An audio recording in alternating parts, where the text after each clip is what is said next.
আপনি কি জানেন, ইতিহাসের সবচেয়ে শক্তিশালী ভূমিকম্প এতটাই ভয়াবহ ছিল যে পুরো একটি শহর কয়েক মিনিটের মধ্যেই মাটির সাথে মিশে যায়।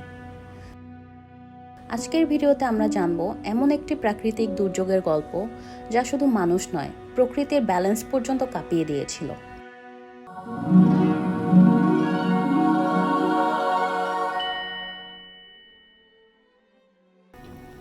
ভূমিকম্প আসলে কিভাবে হয়?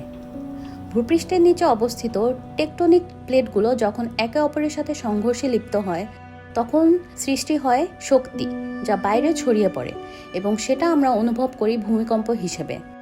এই প্লেটগুলো প্রতি বছর কয়েক সেন্টিমিটার করে নড়াচড়া করে। যখন এই নড়াচড়া হঠাৎ করে থেমে গিয়ে অতিরিক্ত চাপ তৈরি হয়, তখনই হয় মহাবিপর্যয়।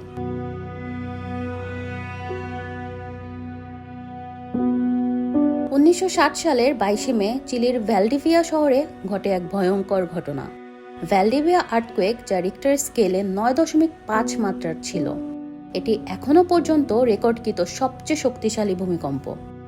এই ভূমিকম্পের স্থায়িত্ব ছিল প্রায় 10 মিনিট। ভূমিকম্পটির ফলে সৃষ্ট বিশালাকার সুনামি ধ্বংস করে দেয় প্রশান্ত মহাসাগরীয় উপকূল, এমনকি জাপান পর্যন্ত এর ঢেউ পৌঁছে যায়। প্রায় 5,000 মানুষ নিহত হয় এবং লাখো মানুষ গৃহহীন হয়ে পড়ে। এমন বিপর্যয় শুধু একটা জায়গাকে ধ্বংস করে না, এর প্রভাব পড়ে মানুষের অর্থনীতি, জীববৈচিত্র্য, এমনকি ভবিষ্যৎ পরিকল্পনার উপরেও। চিলি সেই ভূমিকম্পের পর হাজার হাজার ঘরবাড়ি ধসে পড়ে, নদীর গতিপথ পরিবর্তিত হয়, ভূমিধসের লেক তৈরি হয়, আবার অনেক নদী শুকিয়েও যায়। এই ভয়ানক পরিস্থিতির মধ্যে কিছু অলৌকিক ঘটনাও ঘটেছিল। এক মা তার সন্তানদের নিয়ে একটি গাছের নিচে আশ্রয় নিয়েছিলেন। ভূমিকম্পের পর তারা জীবিত অবস্থায় উদ্ধার পান। অনেকে পাহাড়ের উঁচু জায়গায় ছুটে গিয়ে সুনামি থেকে বেঁচে যান।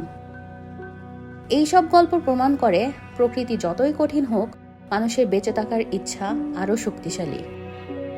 বর্তমানে অনেক দেশে ভূমিকম্প পূর্বাভাস দেওয়ার প্রযুক্তি তৈরি হয়েছে। চিলির মতো দেশগুলোতে এখন বিল্ডিং কোড এমনভাবে তৈরি করা হয় যেন বড় ভূমিকম্পেও দালান টিকে থাকতে পারে। তবুও আমাদের সচেতন হওয়া জরুরি, কারণ প্রকৃতি কখন কিভাবে আচরণ করবে সেটা কেউ বলতে পারে না। এই ভিডিওটি যদি আপনাদের ভালো লেগে থাকে তাহলে লাইক দিন, চ্যানেলটি সাবস্ক্রাইব করুন এবং কমেন্টে লিখুন আপনি আর কোন ধরনের প্রাকৃতিক ঘটনা নিয়ে ভিডিও দেখতে চান। ধন্যবাদ।